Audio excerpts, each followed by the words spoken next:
Good evening, ladies and gentlemen.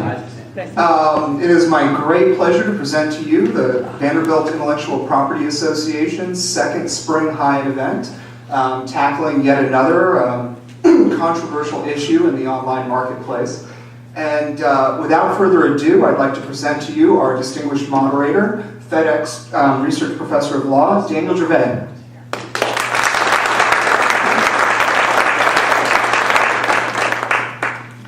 Thank you. Why did you say controversial? Controversial whatsoever about this time. Okay. In the sense that whatever I say will be correct, and if they disagree, they're wrong. Let me disagree with that. Introduce our distinguished panel, and you know, you always say you have a distinguished panel, but in this case, we really, really do. I'm very impressed with the panel that Vipa put together. So I can't really do justice to the full bios of our panelists, but our first, to my immediate left, panelist, Mitch Glazier, is Senior Executive Vice President of the RIAA, an organization you may have heard from or about, especially on the SOPA debate recently. He was the RIAA Executive VP of Public Policy and Industry Relations before that, and before that Chief Counsel for the Chief Counsel for IP at the Judiciary Subcommittee in the House of Representatives. And he has his JD from the best law school in the United States. Michael King is Director of Digital Legal Affairs. It's an interesting title, at Barnes & Noble. Previously Associate General Counsel at Real Networks, Ramsey people.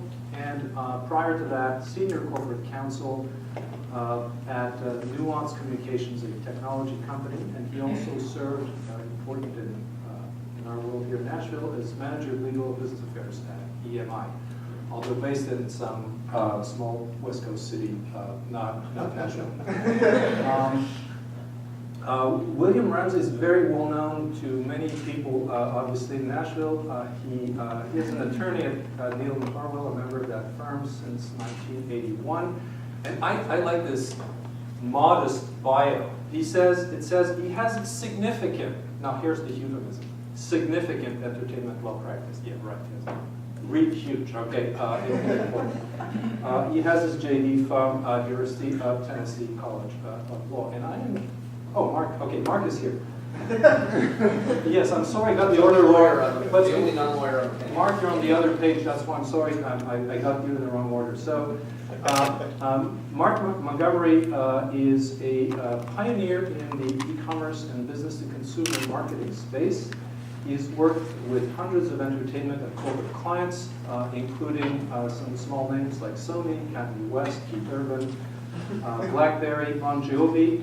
I say Bon Jovi because that's his real name. Pearl Jam, etc., etc. A long list to name just a few. This is a very, very impressive bio, like all our panelists. Let me also say though that he is a winner of multiple Best in Business awards. And he past Entrepreneur of the Year, frequent keynote speaker and panelist in the U.S. and around the world on a variety of topics. So you can see that we've assembled a very, very distinguished panel indeed. Okay, so why are we here? We are here to talk about this Tennessee statute that was passed in July of 2011, and it updated the definition of theft of services to include entertainment subscription services. The law makes it a misdemeanor, punishable by up to 1 year in jail and a fine of $2,500 to steal entertainment subscription services valued at $500 or less. So we're going to have to decide how you value that. That'll be a question that the panelists might want to address. And beyond $500, it may trigger felony penalties. Then you get to that very desirable status of convicted felon. The law defines theft of services as, quote, intentionally obtaining services by any means to avoid payment, nice mens rea, for the services, or, quote, having control over the disposition of services to others, and, quote, knowingly divert those services to the person's own benefit or to the benefit of another not entitled thereto. So in simple terms, essentially the law makes it a crime to share your password with an unauthorized person on services like Netflix, Hulu, Spotify, and others. So I see two questions here, and I'd like to take them separately and ask our panelists to react to those questions. I think if you're at the airport, you're connected to Wi-Fi, and somebody's looking over your shoulder, and you're trying to get on your Netflix account, and the person looking over your shoulder, not somebody you know, right? Somebody just basically standing there and looking at and stealing your information. I think very few people in the room would say, "Oh, that's cool." Right? You would probably think, "There's something wrong with that." But beyond that, there's these two questions that come to my mind. One is a can question. Can this actually work? And then there's the should question, the famous normative question we always talk about in law school. So I'd like our panelists to address both perhaps separately. On the can side, can this work? How do you detect somebody sharing a password? What do you have to do to detect it? And then what if people decide that they don't want to be detected? What can they do? What do we want them to do those things? In other words, technologically speaking, how would this work? If you're at Starbucks and you're connecting on the Wi-Fi network, how do they know it's you? How do they know you're sharing your password? If you have a Netflix account that you use at home, but now you're at Starbucks, you have to check first whether there's somebody at home using your account. Those are kind of can questions that I think need to be addressed. A separate inquiry in my mind is, should we prevent password sharing? And perhaps I'll get to that later by asking some more specific questions. For example, password sharing within the family circle and all those more difficult borderline cases. But could I ask our panelists first, will this work? Whoever wants to take it first, Mitch. I think it'll work in the way that it's supposed to work, which is for particularly egregious cases where the state attorney general feels like it is warranted. You know, the state attorney, this is a criminal statute. It is an update of the cable theft statute. I doubt that there was ever a case where the attorney general of the state of Tennessee, under the statute as drafted, brought a misdemeanor or a felony case against somebody who purchased cable services for their home, but then ran a wire from one TV to another with a splitter. I doubt that has ever occurred. Could it occur under the statute? Theoretically, hypothetically, I suppose that I don't know how you would prove willful criminal intent for the purpose of avoiding payment for a service by paying for the service, but then using it in a manner that might be anticipated even if it wasn't particularly included in the terms of the service. But I doubt that the appointed Attorney General of the State of Tennessee is sitting around worrying about that very much, and I doubt that it has ever happened. I think there are two pieces here. The first is, how do you get basic statutes on the books that allow enough reasonable prosecutorial discretion, but that also prevent abuse? And then you also ask yourself, is abuse likely to occur? And if it is likely to occur, then of course you have to make sure that it doesn't occur. Is there any reason to believe that it might occur? Is there any history of it occurring?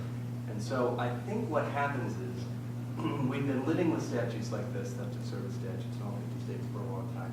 There really hasn't been much use of these statutes. They've always been used to go after people who sell black boxes, people who, in this case, might set up a website and give out passwords, thousands of passwords that they're selling in a ring.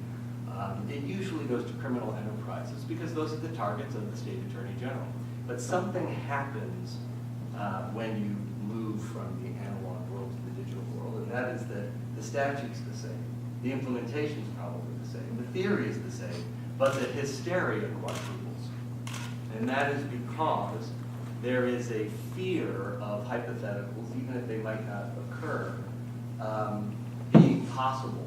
Then there is sort of a galvanization about the hypothetical. And then there is pressure that based on the hypothetical, you have to fix the possibility of the hypothetical ever occurring, even though it never has, it probably never will. And so I think we're in an exercise right now where there will be amendments to make sure that the original intent of the statute is carried out in a way that it would always have been carried out. And then the question is it worth spending time doing that? If it makes everybody calm down and feel better, I think that's great. Will it change at all the enforcement of this statute? Absolutely. Prosecutorial discretion, I suppose. The limit there. Michael, I think I'm sorry, I forgot to mention you're a graduate of Harvard Law School, which of course people.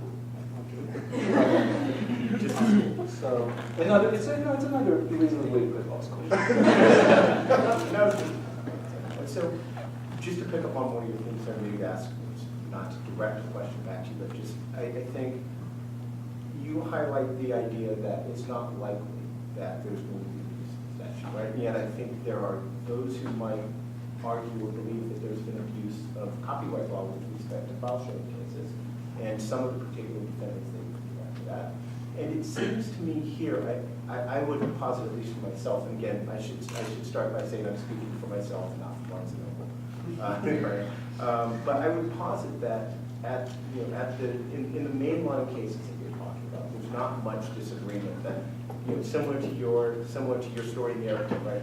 Putting a password up on the internet and saying anybody could get this, everybody, digital services have the same incentives as content providers.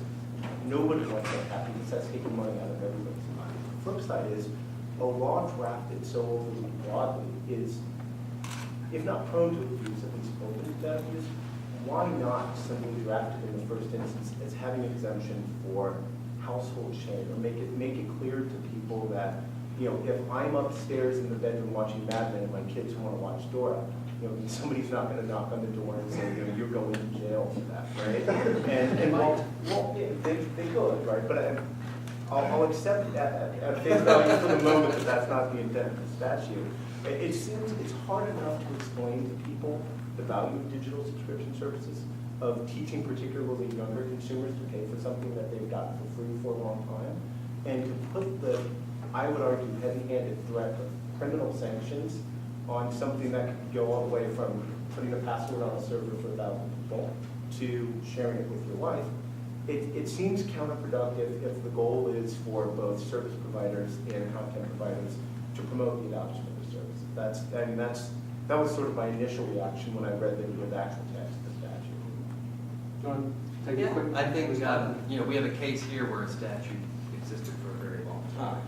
The statute could have been used in that way based on cable and wires and splitters for a long time. So when you're amending the statute, if you're going to start from scratch on the statute, I think if you were starting from scratch on the statute today, you probably would make sure that you at least made clear that if you are staying within the terms of the licensing agreement of the provider, then in no way could that ever constitute criminal intent.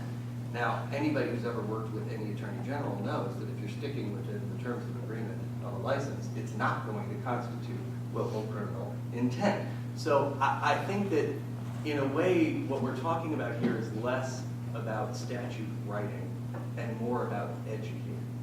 And I don't think that anybody has, I don't think that many people believe that criminal investigators or the Justice Department has been incredibly abusive when it comes to copyright cases. I think the complaints you talk about are more in the civil context, and that necessary mens rea in this case and the obstacle of the prosecutorial discretion, I think generally leads people in states to write criminal statutes a little bit more broadly than they might write a civil statute.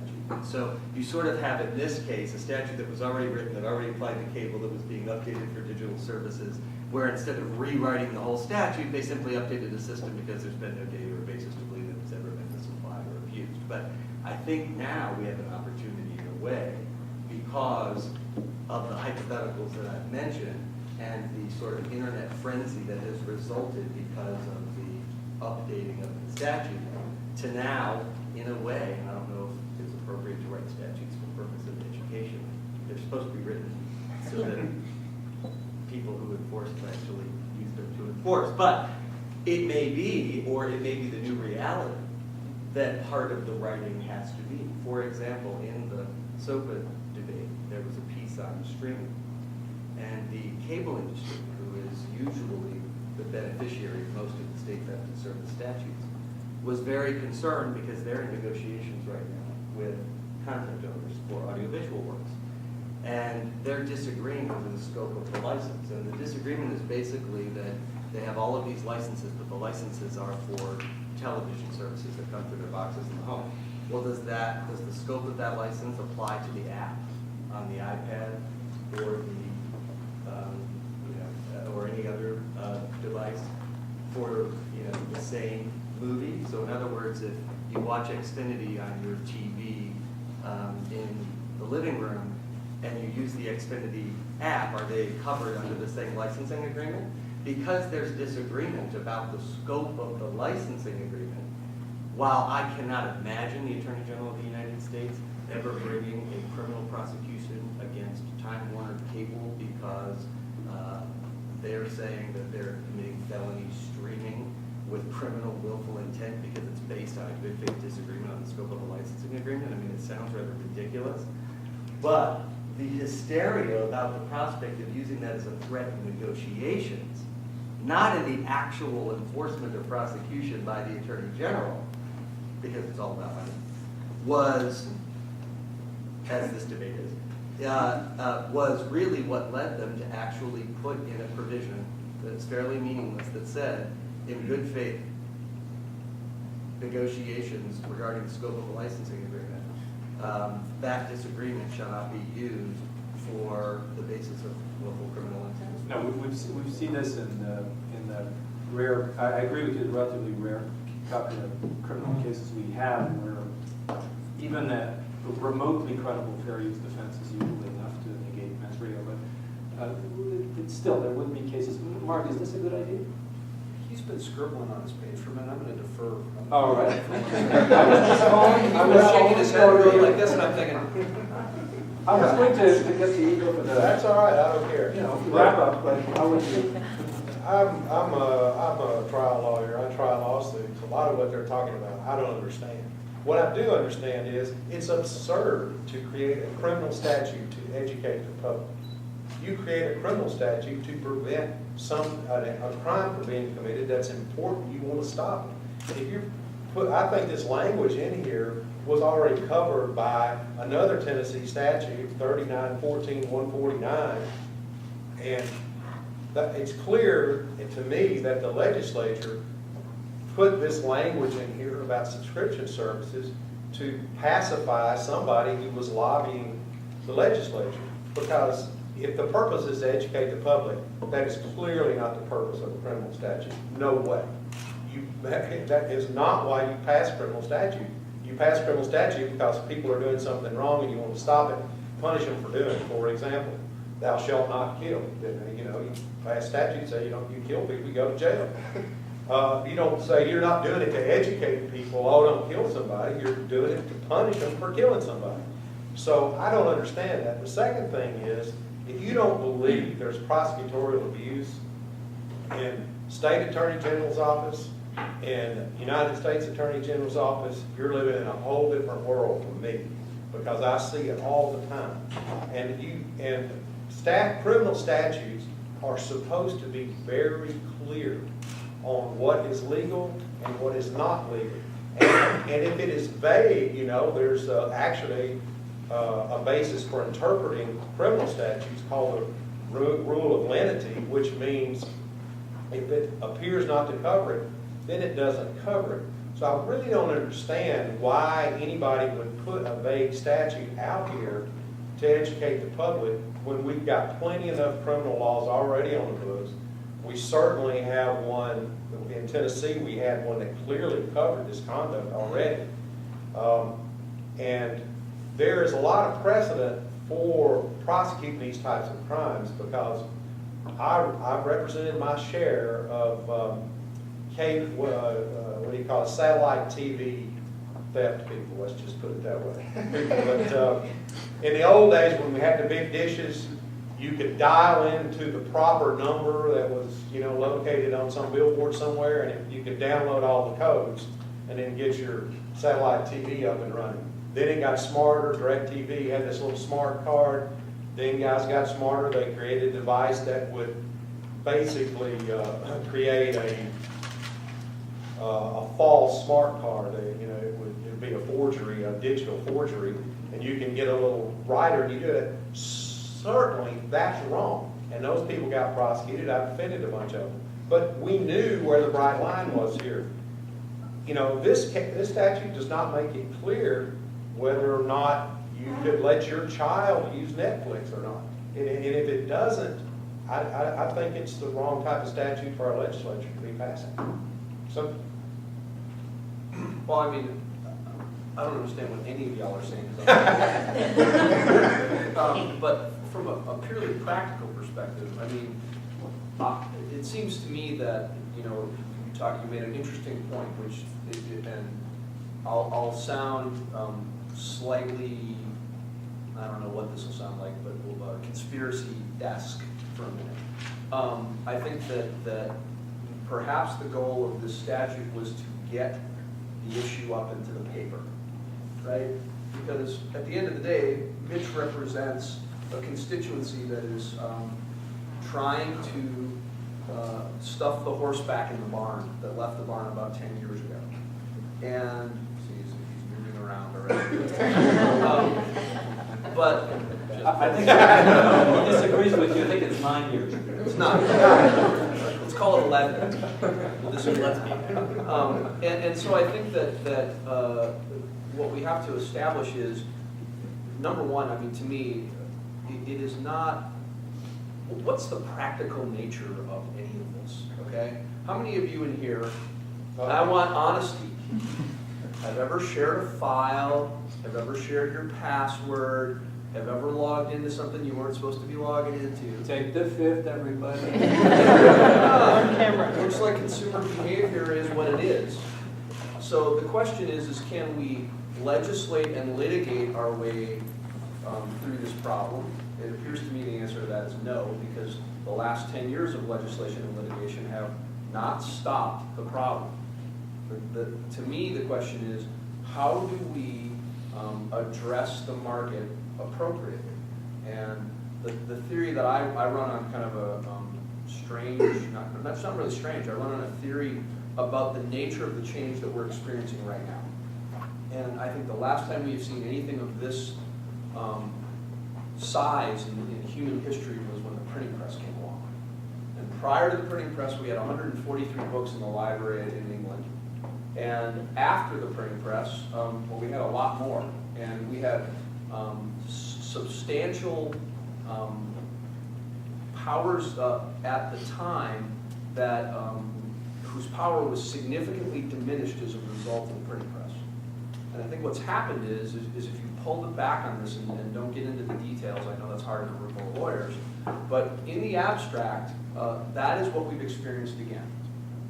And the internet represents the new printing press. And if you look at the history of the Gutenberg Revolution, the first attempt to protect the intellectual property that the press created was 300 years after the press came into existence, and literally hundreds of thousands of pieces of intellectual property were created. No one was trying to protect it. There was a little thing that happened after that, the printing press. It was called the Age of Enlightenment. And that, in my opinion, is what we're experiencing now. And what we're experiencing now is what called big media and called the old guard the church, or Latin, or fill in the blank.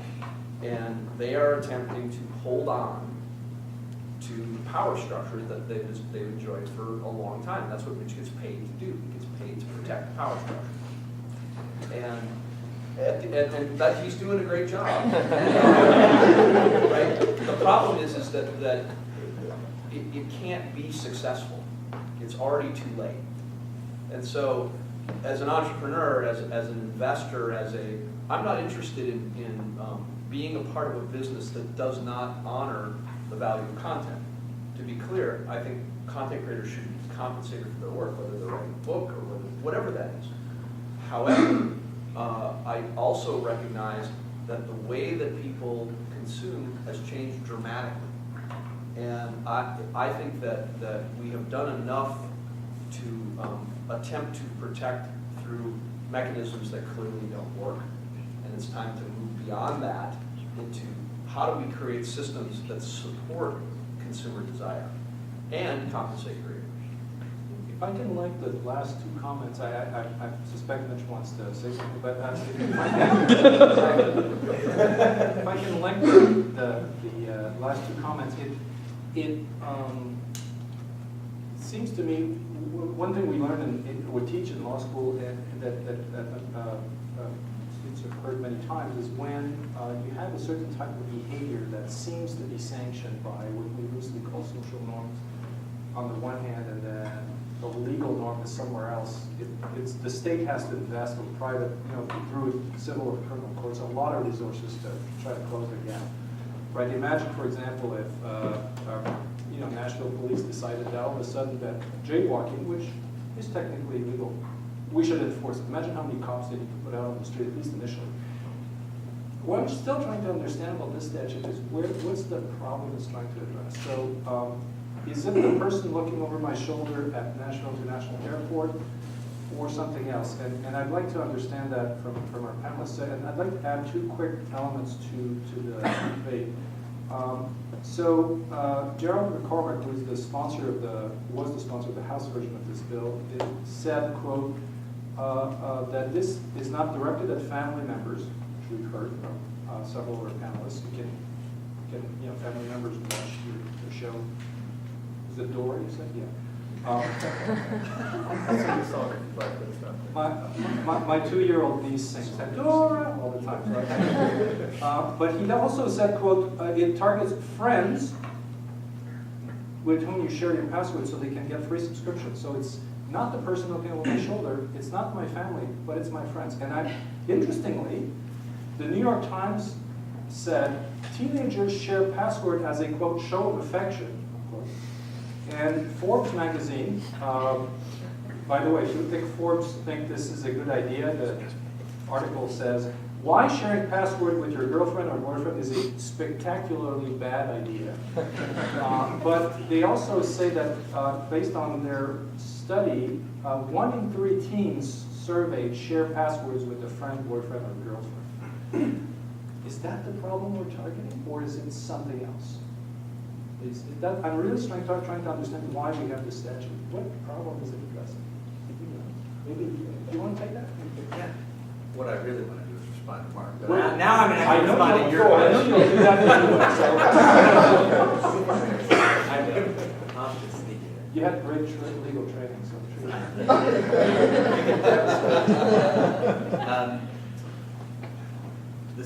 I actually want to relate it to statutes aren't about educating, they're about putting down the law. You have a statute that, well before it was amended to include digital subscription entertainment services, that gave a list in the statute of things that the state was saying we want to prevent the theft of service of. And what they did was they just put, and the statute says it has existed for a long time, it simply says that we think it should be a crime in this state for a person to intentionally obtain a service for the purpose of avoiding full payment of that service. We think that that should be a crime. You shouldn't steal stuff, is what the state of Tennessee said. And they put it into a statute, not to educate, but to say, we think in the state of Tennessee it is good public policy to write into law that you shouldn't steal things. Now, when they wrote this particular statute, they said there are certain services that we don't think you should steal. And they listed them out one by one, implying that if you weren't on the list, then maybe you wouldn't have a clean case for prosecution. They put cable service. Yeah, it's true. Right. But I think it's going to be a little, if you have a product that you are trying to protect and you're not on the list, but it includes, you might think it'd be a good thing to be on the list. since the state is saying that these things are specifically on the list. One of the things that they put on the list is cable services. But they didn't put satellite services on that list, and you could still, to Bill's point, you could still prosecute satellite. You could assume that digital entertainment subscription services were included in cable services. My point was different. Which means it's more than- There was already a statute in place. There's a statute 3914-149 that clearly covered this already. Matter of fact, it says stealing this stuff may also be theft of services. So they already had a statute that did this. And there had to be a motivation before because they already had a way to claim it illegal. I'm guessing that where you are absolutely clear on the fact that there was a statute that covered this, the fact that there was a theft of service statute that was very specific on other things but was not updated for subscription entertainment services, given that cable is a very specific technology and the internet is a different technology, that they wanted to make sure that whatever the framework of the public policy the state of Tennessee used, that it was going to be a leader to make sure that in its policy of assuring that you're not supposed to steal things like cable services. They also want to make it clear, because it's Tennessee, and take a stand, that you're also not going to steal subscription entertainment services. And it is not particularly controversial, I think, to say you shouldn't steal subscription entertainment services. The question is, should that somehow be interpreted more loosely or broadly than the statute was ever interpreted before? And of course there can be prosecutorial abuse, and I'm sure that there is. The question is, has there ever been prosecutorial abuse on this particular statute? And if there has been, it ought to be fixed for the entire statute. But that has nothing to do with making sure that the list includes something that could, and this is where I'm going to sneak in my point next mark, something that could include revenues that could reach for the music industry $20 billion by 2015, which is evidence that instead of trying to shove the horse back in the barn, what they're trying to do is say the principles that already apply in society need to be updated to apply to this too going forward, because we now do license 400 digital services and we don't operate a CD retail store environment anymore. And because we are out there licensing all of these different services with all these new digital partners, that has to be protected too. It's because we're moving forward licensing in unique ways that the law has to make sure that the same principles that apply to the old way, cable services, applies to the new way. Since it's not necessarily the difficulty with that, I'm sympathetic in part to some of what you said. I think the difficulty in making that analogy sometimes is that when you're talking about cable services, it's a very clear unit or economic unit that's licensing those cable services, right? So you buy cable services per household, right? Or per set-top box, right? So it used to be, I think it still is, I haven't had cable in a while, but you buy a license for one box, and if you want a second TV, you have to have a second box, and so on and so forth, right? And so it was very, very clear that you take a splitter and go to your next door neighbor's house, and that's wrong, right? The problem of trying to apply that same principle to the internet is it's intended to be used on multiple points of access, which gets back to your first question, which we haven't answered yet, which is, can this work, right? So if a service is designed to allow one person access from 5 different points, it's almost, I would argue it is impossible to distinguish that from 5 people accessing it each at one point, right? And so while I'm sympathetic to the idea that one person, the dorm room problem that I remember hearing record labels complain about, and I think there's a separate question whether that exists about The Starbucks problem. right. You know, if you go by IP address, you don't know. Yeah, you can't know, right? But I think it's maybe a little short-sighted to blindly apply, principles that came from cables running directly into people's home to sort of the broader access of. Well, that's not the principle. The principle is don't steal. Okay. The principle is if you intentionally obtain a service for the purpose of avoiding payment for that service, then you've done something wrong. Okay. Now, the question about the implementation is how do you enforce that? And how do you draft it? Well, how do you move 1 in 3 teams from what they're doing to criminal, potentially criminal liability? So how do you move what?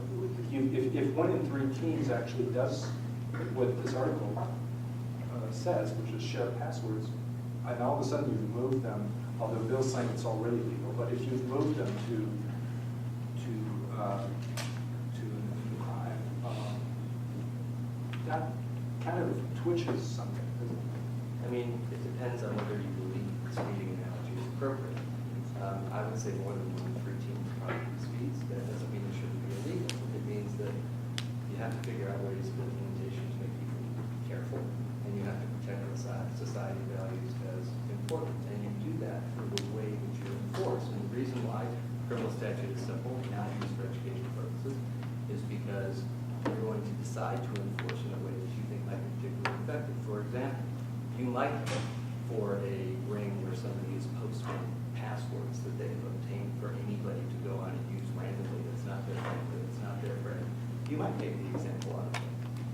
That they might, because then you're getting up to a dollar amount where it's actually worth prosecuting because it's actually a felony. And so there's some draw for the Assistant Attorney General to actually bring the case. If you're just doing it with the family, if you're just doing it with your girlfriend, then why anybody would, as a sign of affection, share passwords just means that they don't have much experience. But if you do that, my guess is you're not going to reach the amount that's going to get you to felony, that's going to get you to prosecution, and you're not going to be an example of it. So, you know, the system has a way of working to make sure that this does not become a giant problem that people are anticipating it could become. If it ever does, however, that's why you fix it. Now, I'll ask Mark and Bill if you want to ask him, but one thing that, I read everything I could about this topic, and one thing that's very interesting is a lot of people say, well, if this was a problem, providers would block the second simultaneous access. You're already logged in, you can't log in again. And then you hear them say, yeah, but we don't do that because it irritates our customers. Wait, it irritates your consumer, but it's going to be a crime, which really doesn't. So why does an artist sign a blank CD that they know is ripped? It's because they don't want to turn off their fan, but they would also like to turn around to us or the authorities and say, "Could you please handle this problem?" Because I really don't want to do that right here, which I think is pretty interesting. Mark and Bill, Which part of that? Yeah, which part of Respond to? you have the mic. Well, you know, first of all, one part of what you're saying is right. DAs out there, and especially in this state, have a lot more to do than screw around with somebody who's stealing a few, you know, that's using somebody's Spotify account. But again, I still say they already had a very clear statute, contrary to what you're saying, that clearly made this illegal. And if something, they already, I mean, I've had cases where I've contacted them about people that were egregious about this, selling passwords, and actually marketing this stuff. Yeah, DA, that's going to have some sex appeal to it. Otherwise, they're going to leave the whole thing alone. And it's been that way. It was that way before the statute was passed, which goes back to my original point. Putting this amendment in the statute didn't change what the law was. It's always been illegal to steal stuff, and I promise you, if you read the statute I refer to, it's very clear. It's even basically talking about subscription services. 3914-149 called communication theft, and it's very clear. So somebody put this in there, and for some reason other than making it clear that they're going to start prosecuting this type of theft, because I think people already knew that if you were abusive in stealing Spotify signals or by marketing passwords, the type of things you're talking about, prosecutors are already hip to that. They were going to do it. So there had to be some other reason, and I submit that somebody wanted to lobby the legislature and get this passed. You know, this is the state that brought you, it's legal to eat roadkill. So we like it. Oh, yeah. And as far as I'm concerned, it's always been illegal to eat roadkill, and I never understood why they passed that statute, but they did. Is it more appetizing to eat roadkill? Oh, no, it can be good. Nothing better than fried. I got to tweet that. Yeah.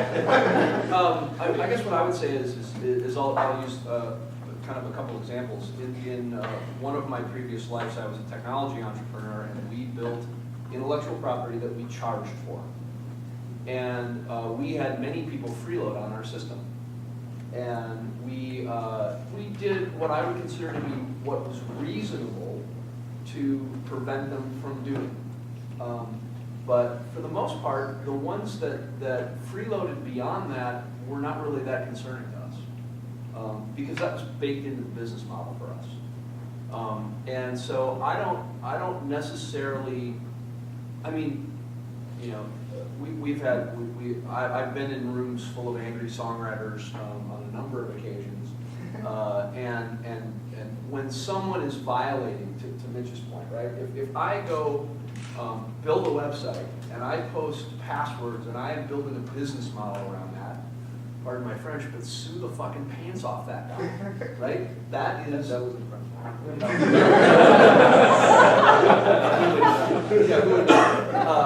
But the point is that clearly when someone is driving 170 miles in a 55 zone, that's one matter.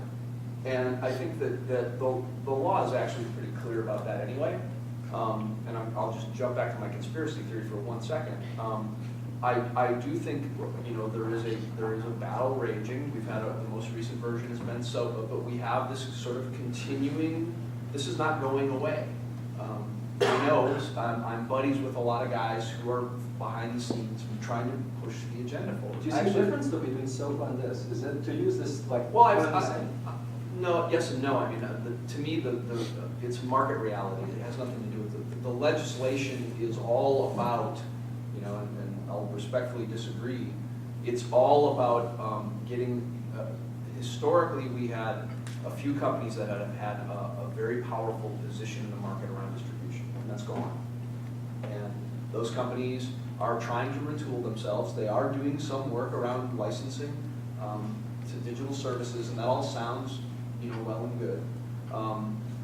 But speaking for myself and as a content creator, and looking at examples like Pretty Lights, where the content is being given away for free, because in that transaction, right, it's not really a free transaction. If I'm taking the time to seek out a piece of content and I am proactively pulling it in, and then I'm taking my time to listen to it, I am giving away a valuable asset, my time. I was there when they rolled out the iTunes Music Store, and I'm a huge Apple fanboy. I sat four rows from Jobs, and he said, our job is not to, people who are going to steal, who want to steal, are going to steal. Our job is to provide a compelling alternative to free. Now, I think it's pretty well documented that the record companies didn't like Apple, don't really like Apple at the end of the day, because he built a mousetrap, they couldn't, and he pushed them into a model that was consumer-centric as opposed to record company-centric. And so I think that under all of this legislation, it's all about finding a way, and I know Mitch doesn't agree, to stuff the horse back in the barn. And so this is just another way to get it in the paper that it's wrong to steal. Okay, well, we got that. It's wrong to steal. And I don't support people stealing. But what I also don't support is the ongoing attempt to legislate and litigate where it's proven it doesn't work. And it's actually stifled innovation over the last 10 years at a number of terms where we might be actually farther along. And then the one other thing I'll add is, when you look at particularly emerging, I talk to a lot of kids who are in the business of creating content today. Now, if I go sit down with, I'm going to pick on somebody just because I know their position on this. If I'm Rascal Flatts, you're right. Somebody hands me a pirated CD and I'm forced to sign it. I don't like that because I grew up in that model. I grew up with that being the way, the economic reality of how my world worked. But when you talk to a 20-year-old kid who's creating content, they're happy people want to take that content. Because if you create something compelling, in my experience and in my thought process, they will patronize you. They may not pay the 8-figure salary of the head of the major record company. They may not help you maintain a crumbling large distribution system.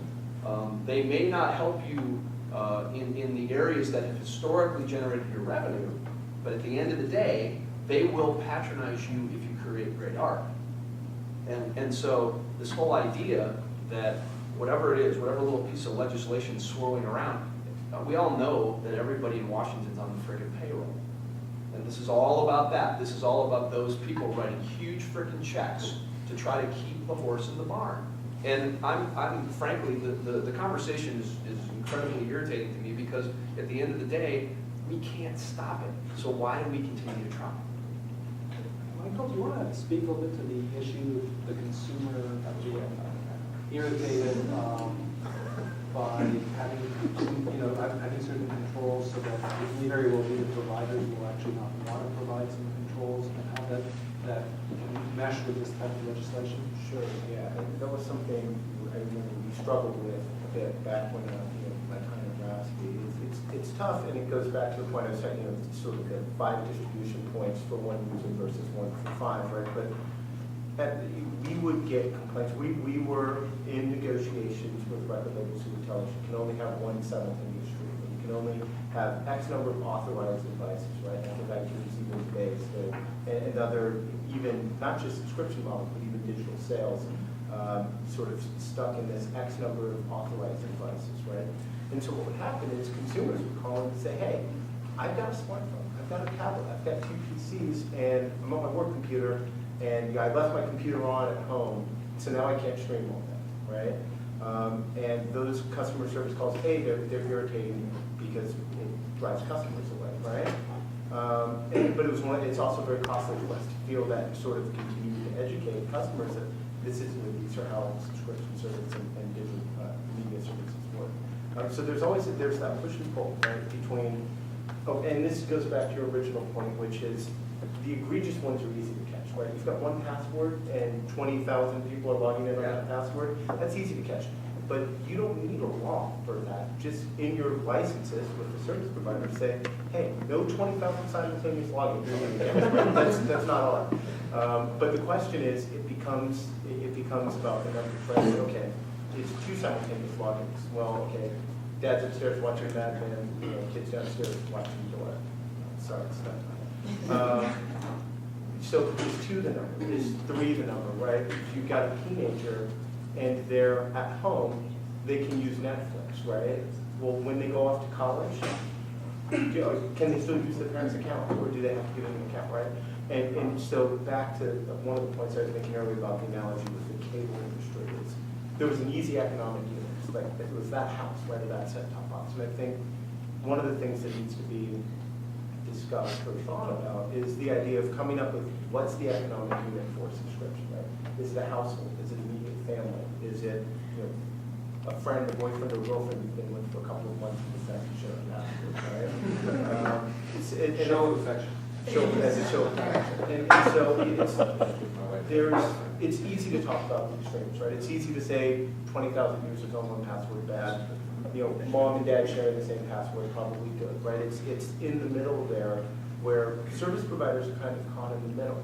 Because on the one hand, we have content providers saying one side of the stream. On the other hand, we have customers who, as I said before, it's very hard to get people to pay for things that they've got accustomed to stealing, like it or not. And nobody gives advocating stealing, but if you grew up as a teenager, well, I'm not think so.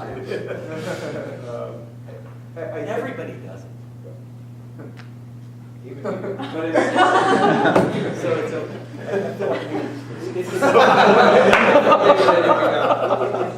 seems to me what you're describing, Michael, is a tweak, a kind of a customer relations type tweak, and I'm not sure criminal law is the right. It seems like it's a criminal law is a big hammer that we use to, whereas what you're discussing is kind of, I could see the meeting at Rhapsody or whatever service saying, okay, do we allow 5 or 6, a kind of a business meeting where you decide where you come, where the irritation factor, but that's not the kind of policy equation that criminal law, the criminal statute. It's not supposed to, and the marketing decision is about, as a service, what is the value of your service and what are the rules that you want to apply to your service? Where do you want to limit your authorization? You have to figure out with the service based on what consumers want, where you're going to limit that authorization. The question is, once you've limited that authorization, and people go beyond the authorization. Then the question is, what should be the result? And some of that may be DirecTV civilly litigating against people who have black boxes because they were losing millions and millions of dollars. In some cases that rise to the level of willful criminal intent, you will make an example out of the person who has the passwords. That is a Mafia case where you are just sending things out there in order for people to steal because you want to put it to the establishment or whatever the reason is. And so there have to, in our view, there have to be baseline criminal laws applied the way they're supposed to be applied. And then you also need market decisions. And I would also suggest that if, and I'm not a conspiracy theorist because I don't trust people enough to implement them, but I think that if you're looking to see where the interests are, where the economic interests are, you shouldn't just look to the economic interests of the entertainment community, this giant monolithic music industry that makes a total of $7 billion in revenue a year for the entire industry combined. But might I suggest that there also might be a big tech, and that maybe, just maybe, since one company makes $34 billion in a year, which is 5 times the amount of our entire industry, and that's just one company, maybe some of this debate is not just about the entertainment community trying to stuff something back in the barn, but preserving the billions and billions of dollars of those who actually control the platforms, who are the new distributors, who want to make sure that they're not inhibited from making that money. If you think the debate's not about money on both sides, then I think that you are conspiring in only one direction. What did we know is the first rule of conspiracy theories is if you deny one, you're part of it. It's true. We're going to go to questions. We're about 10, 15 minutes left. So, Dashiell, you want to get the microphone over to whoever has a question? We've got the microphones ready now. If anyone's got a question here. Catherine's got the other mic. So. Anybody? Jake, It's an exhilarating subject. Jake, wait for the mic. And please state your name because we're taping. This will be password protected. That's right. I'm Jake. I just graduated here from here in May, and I work at RIAA Bull Cummings down the street. We were just finished about talking about follow the money, and another thought that popped in my mind in this discussion is, well, if we're going to follow the money and try to figure out where this is going to go, who might else get caught up in a criminal law about like this? And I started thinking about accomplice liability and issues of, if I'm I represent a coffee shop, a restaurant, a bookstore that I know that there are people downloading Netflix or using Netflix in my store, and I know that some of them are probably using it illegally.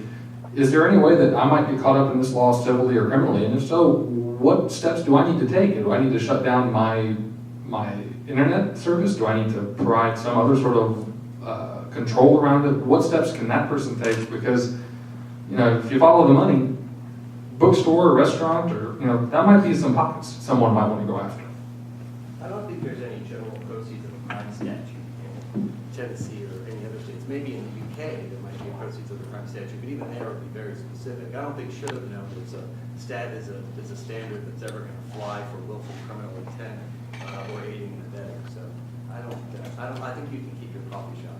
Well, just on the should have known part, there was a case of a patent infringement just this past year. Supreme Court said someone should have known that not doing a patent search on this issue would have resulted in some liability on infringement. Criminal law. They applied the criminal law analog into patent infringement. It was a very interesting case. Well, but right here, I'm reading from the statute I was telling you about earlier. There's a section that says it's illegal to assist another in committing an act prohibited by this section in a matter that would make such person criminally responsible under 3911-402, which is talking about criminal responsibility. So and I think it's watered down to knowingly, the mens rea for that crime is knowingly. Moreover, so you can say that you're facilitating a crime. I mean, if a prosecutor wanted to push it, they could push it. What he's saying is that in most rational prosecutors, unless they're on some vendetta, they're probably not going to jump on this bandwagon. Could they? If somebody decided they didn't like the way Starbucks was letting people file share or whatever, they could be prosecuted. I mean, the statute's broad enough, they could be prosecuted under it. My point is, and maybe I have a skewed view because I have a lot of criminal defense cases, we got plenty of criminal laws on the books. We got too damn many. We got too damn many people in jail. And we ought to scale these laws back instead of just continue to explode laws which make criminal what we know everybody is doing. That's my beef with continuing to expand this law in such a broad way. When the prosecutors want it, of course they want it. Because then they can go, anybody want to prosecute, I got them because I can make it fit the plain language of the statute. But some place we've got to cut this off and quit making everything illegal if the prosecutor wants to call it illegal. And we know people share passwords, and technically when they do it, they're violating this law. And I disagree with them. So. Other questions? Mics are circulating. Well, while someone else, We need to wrap up. No. okay. Well, I just want to, are you going to ask another question? Okay. There's another one here too. I'll ask a brief response. Yes, go ahead. And a brief question. Hello, I'm Jessica, Coach Emma rep for FIFA. My question surrounds like the enforcement of the law. Is this going to be a trickle-down effect to smaller scale consumers who are doing this? Because Facebook has a security feature that shows which locations are authorized to use, kind of like a security feature. And it seems like it's something that can be used to help the companies and protect the consumers at the same time. Is this going to infringe on anybody's privacy? How far is this enforcement going to go? Well, it says specifically entertainment subscription services. So if Facebook offered an entertainment subscription service and they I think Facebook is. I don't think it's a subscription service, no. I think that it is not a subscription service that provides entertainment, which I think is the logical definition of an entertainment subscription service. But if they did offer a subscription service that provided entertainment and they put terms of use around that, and you violated or exceeded that authorization, and Facebook thought that it was big enough that they wanted to raise it to the attention of the Tennessee Attorney General, and the Attorney General thought that it was big enough that it was worth bringing the case, understanding that if they did something really silly, probably change the statute in a second, then I think hypothetically there could be an application. But the question. I'm sorry, I don't think I made that clear. I meant as far as similar entertainment service providers using a similar model Oh, I see. as that, not necessarily Facebook. It's a marketplace question. Can I I want to footnote that question because technology actually can be used in a number of ways. So for example, if you're a legal Netflix subscriber and you have your laptop and you travel, don't try to access your account from Toronto or London because it's going to say not available right now. Unless, well, initially you could circumvent, not that I would know, but using a VPN, but now you can't because it's getting pretty smart at finding out where you are. So technology, I think your point's well taken. I think technology can do a lot of things here that criminal statute may not need to do. I think that's right. Is the question, I'm not entirely sure I understand the question, is the question that even the potential enforcement of this raises privacy concerns? Somebody says, I think you're sharing a Netflix password, let me subpoena records of every IP address you've ever accessed Netflix. Is that? Yeah, kind of like, can this be used as an advantage to kind of monitor that enforcement? Saying where you used this service before, how many times you've used it there, are there new, and I don't want to prolong this, but that was just. No, I would think that would be some evidence, that'd be one portion of the evidence that a prosecutor would have to look at if they were trying to enforce the statute, and there's probably some privacy concerns around that. The privacy concerns often tend to fall by the wayside when there's a criminal investigation, which is part of the heavy-handed bits of a criminal investigation, right? That's probably, there's probably some types. Mark, oh, sorry, go ahead. If it's a grand jury subpoena, you won't even know about it. So if it's a criminal investigation, they're gonna violate your privacy, you'll have no idea they're doing it because it's secret. So if a prosecutor decides he's gonna investigate this matter and wants to see not only every IP address you've used, but wants to see everything you've ever accessed, they have ways of doing that. And you know, very realistic way, they can, you know, because you can do it, you can find out from Bell South, for example, if they're your ISP.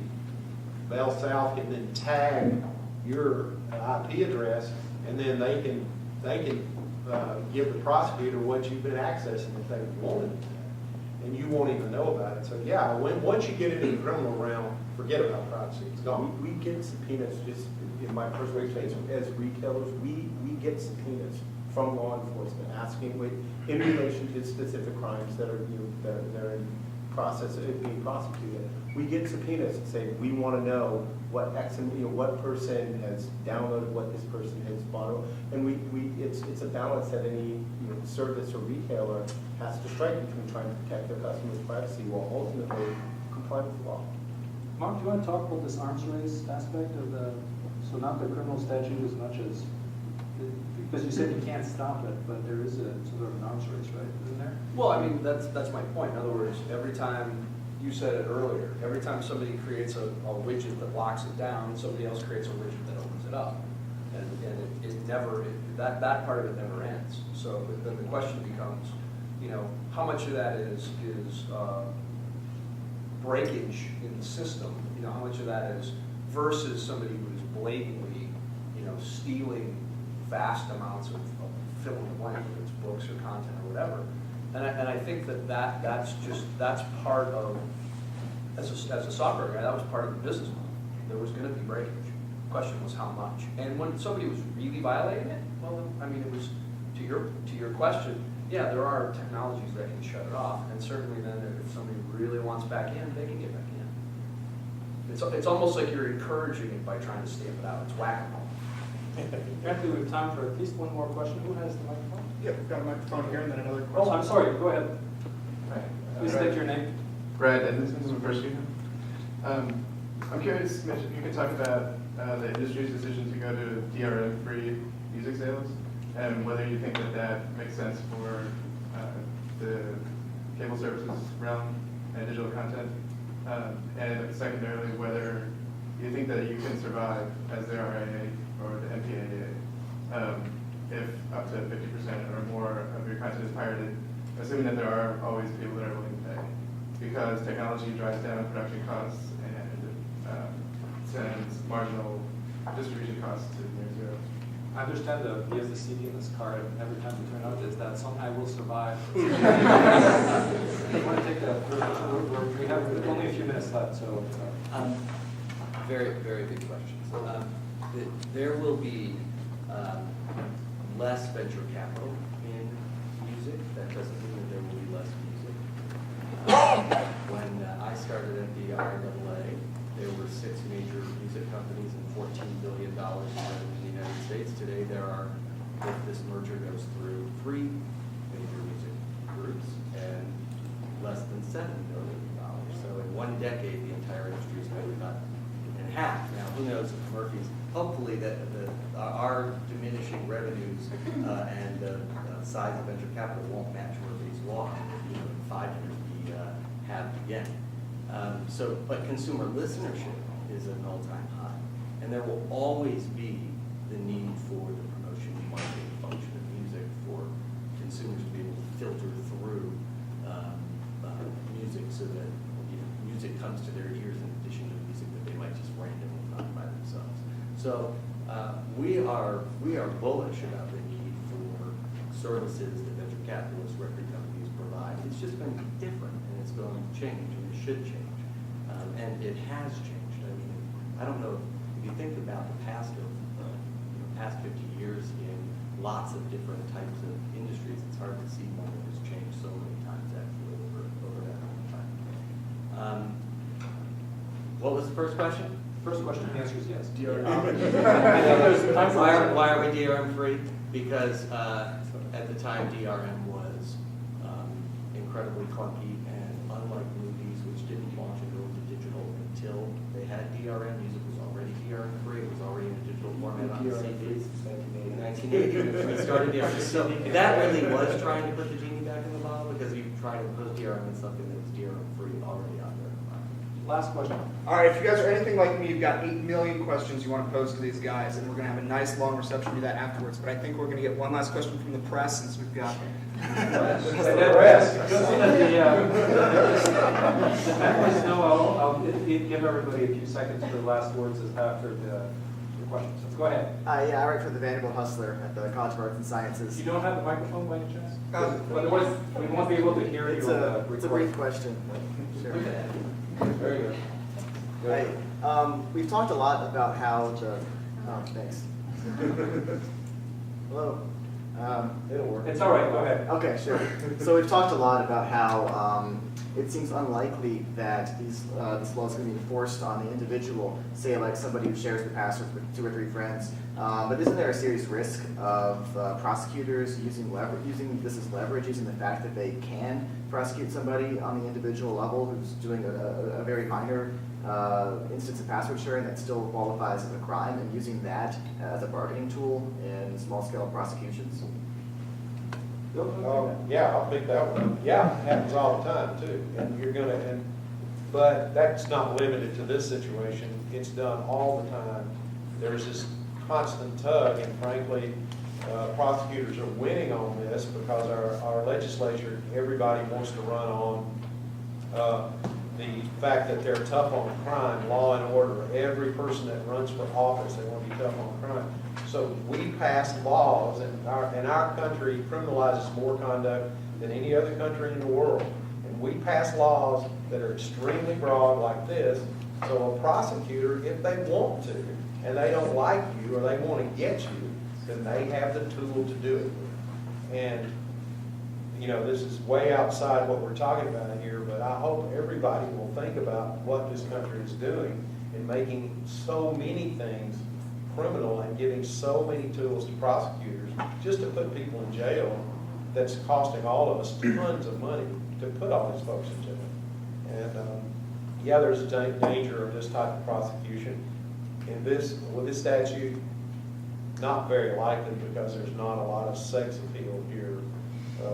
Going back to what you said, if it's somebody in the house, I don't see Under $500 if it's in the house. Yeah, you know, and in this state, theft crimes are actually not prosecuted very much. They, they'd rather pick on other things like poor little people that can't defend themselves on anything. They like to pick on those folks. But theft crimes, unless it's a huge theft in this state, you will almost never go to jail. It has to be a very big theft, probably at least $100,000 before you go to jail. You'll get probation.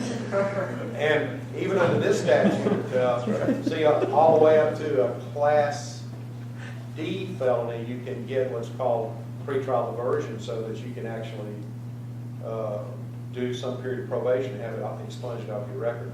So theft cases, I don't see them being prosecuted all that much and being abused. There are other statutes that prosecutors love to abuse the hell out of. Any last words, Mark? Anything you want to share with us? No, I mean, I would just say While that- sharing is still legal.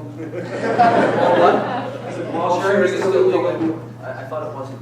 I would just say that I mean, I think that, my view of all of this is that the legislation and litigation of market share is a tactic that has not worked historically. It's proven. Ask Big Steel in the 50s.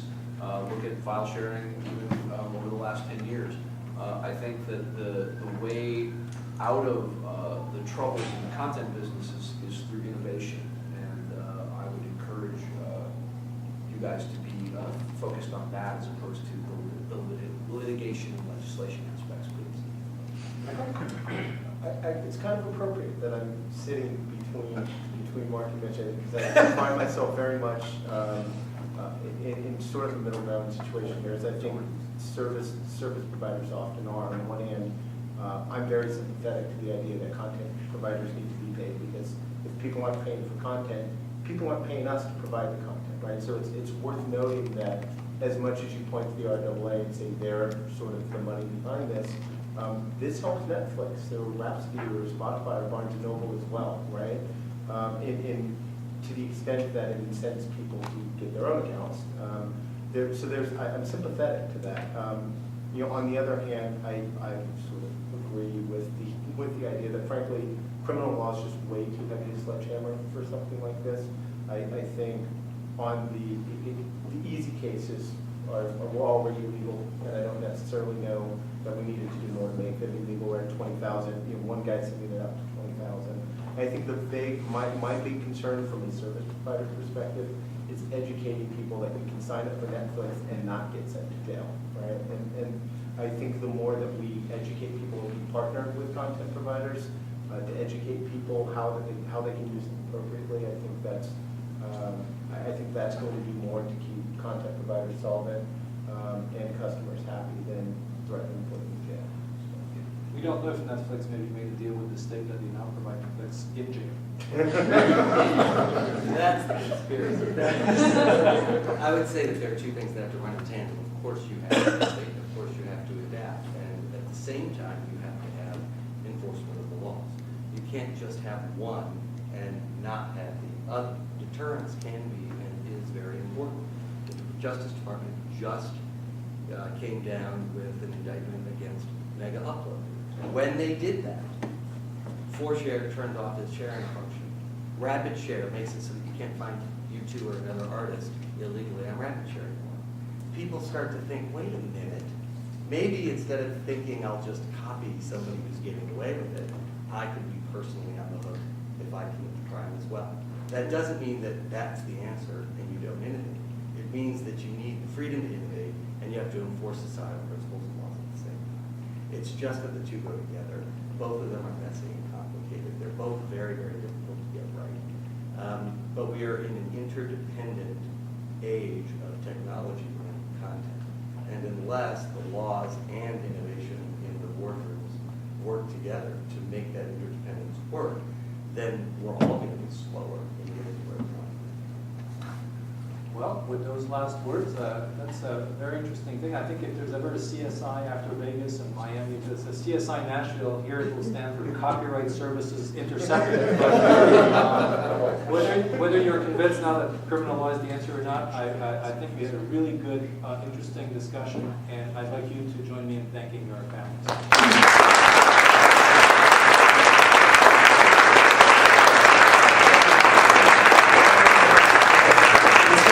Once again for joining us, and we'd also like to extend a thanks to our service staff, Chris Myers, for helping put this all together, and to our Vice President, Ms. Katie Brown, for getting all these amazing guests here. She's done an excellent job, and we're really happy. This couldn't have been cooler.